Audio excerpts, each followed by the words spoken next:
Lars mittent. The last footage shows him sprinting through a Bulgarian airport parking lot, looking back over his shoulder at something nobody else can see. He was 28 years old.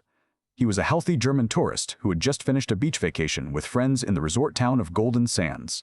They were all flying home together on July 8, 2014. A few days before the flight, Lars had gotten into a minor altercation outside a bar. He had been punched. He had a perforated eardrum. The local doctor told him he could not fly until it healed, otherwise the cabin pressure could cause permanent damage. His friends went home. Lars stayed behind to wait it out. He checked into a hotel near Varna Airport. He called his mother. He told her he was scared. He said there were men following him. He said he was being threatened.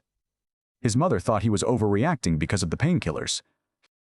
The next morning, July 8th, the airport security cameras captured Lars walking into the terminal carrying his luggage.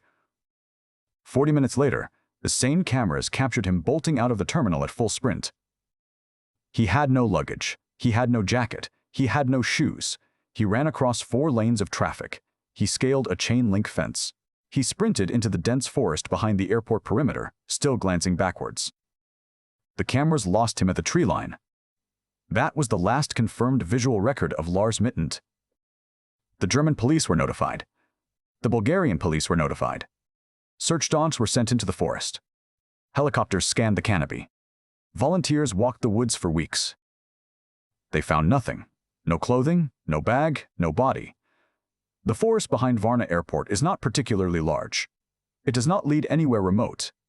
It connects, eventually, to populated farmland and roads. A young man in a panic, with no shoes, ran into those woods on a summer morning 12 years ago and has never come out. Whatever he saw inside that terminal, whatever made him drop his luggage and bolt at full speed, has never been identified. The footage exists. You can watch it. You can see the moment a healthy 28-year-old turns from a passenger waiting for a flight into a sprinting figure disappearing into the trees. What happens next is the part nobody on Earth has been able to explain. Mary Shotwell Little. She had been married for 6 weeks. On October 14, 1965, she finished her shift as a secretary at a bank in downtown Atlanta. She had dinner with a coworker at a restaurant inside Lenox Square Mall. Around 8 in the evening, she walked back to her car in the mall parking lot. She was 25 years old. She was wearing a beige dress. She had a paper bag of groceries. She never came home. The next morning, her car was discovered, but not at Lenox Square. It had moved. It was now in a different parking spot, on the opposite side of the mall, facing a different direction. Inside the car, police found her groceries, untouched. They found 2 unfamiliar shirts that did not belong to her. They found smears of blood on the steering wheel and on the seat. They found strands of her hair on the upholstery. The mileage on the odometer had increased by 140 miles overnight. Whoever had taken Mary Shotwell Little had driven her car for 140 miles and then returned it to a parking lot inside the same mall where she had eaten dinner. That was already strange. What made it stranger was the credit card. 2 days after she vanished, her gas station credit card was used at a service station in Charlotte, North Carolina, 250 miles north of Atlanta. The attendant remembered the customer. He said it was a young woman with bruises on her face, sitting silently in the passenger seat while a man pumped the gas. He said she did not speak. She did not look at him. 6 days later, the same card was used in Raleigh, 200 miles further away. Again, the attendant reported a woman fitting her description, in a vehicle she did not own, accompanied by a man. Then the card stopped being used. The FBI opened a case file. They could not identify the man. They could not identify the car. They could not match the bloodstains in her vehicle to any known assailant. In every photograph of her that remains, Mary Shotwell Little is smiling at her own wedding. She had been a wife for 42 days when she stepped out of a restaurant and into a parking lot, and the car she drove was returned to her by someone who is still nameless, and she was not. Brianna Maitland. The car had crashed backwards into the side of an empty farmhouse. The hood was facing the road. The trunk was buried in the wood paneling of the building. The driver's side door was open. There was no driver. The car belonged to Brianna Maitland. She was 17 years old. She had finished her shift as a dishwasher at the Black Lantern Inn in Montgomery, Vermont, just before midnight on March 19, 2004. A coworker walked her to her car. She drove off down a quiet country road.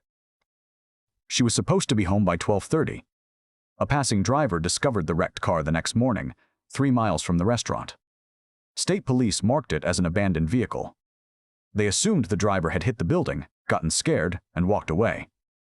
They did not run the plates. They did not check the registration. The car sat there for 4 days. When her family finally reported her missing and police returned to the scene, they found Brianna's purse on the front seat. They found her uncashed paycheck. They found 2 of her contact lenses on the floor mat. There were no skid marks on the road. There was no glass scattered. The angle of the impact suggested the car had been pushed backwards into the farmhouse, deliberately, and then made to look like an accident. The state police search began 5 days late. They never found Brianna Maitland. In the years since, the investigation has been reopened multiple times. There have been tips. There have been suspects. There have been confessions that did not match the evidence. There has been a $500,000 reward. There has not been a body. A teenage girl finished washing dishes, walked to her own car, and was seen by no one alive again. And somebody who knew that road, backed her car into a farmhouse to make it look like she had simply walked away. Vermont is a small state. 3 miles is a short distance. She's been gone for 22 years. Ray Gricar. The district attorney of Center County, Pennsylvania, disappeared on his day off. He was 59 years old. He had prosecuted nearly every major case in the county for 20 years. He had a reputation for being meticulous, careful, and almost obsessive about evidence. On April 15, 2005, he told his girlfriend he was taking a drive along the river. He took his county-issued laptop with him. He took his phone. He took no overnight bag. His red Mini Cooper was found the next afternoon. It was parked at an antique mall in Lewisburg, 60 miles from his home. The keys were in the ignition. His phone was on the seat. There was the smell of cigarette smoke in the car, even though Ray Gricar did not smoke. The laptop was missing. Police searched the river. In July, divers pulled the laptop out of the Susquehanna River, 200 feet downstream from the bridge nearest to where his car had been parked. Months later, they pulled the hard drive out of the same river, separately, miles away. Both had been deliberately damaged. The hard drive had been removed from the laptop, beaten, and thrown into the water. Forensic investigators were unable to recover any data. Whatever Ray Gricar had been working on the day before, he vanished. Whatever case, whatever investigation, whatever notes, was permanently destroyed. There were searches, there were divers, there were dogs, there were national news segments. There was an active prosecutor's office trying to find their own boss. There was no body. There has never been a confirmed sighting since. In 2011, 6 years after he disappeared, Center County formally declared Ray Gricar legally dead. The cause of death was listed as undetermined. The case file remains open. A man who had spent 20 years putting other people's stories on the record drove 60 miles north on a Friday afternoon, threw his own laptop into a river, and walked off the edge of his own life. Whatever he knew, the river kept. If you made it this far, like the video and subscribe. More cases are coming.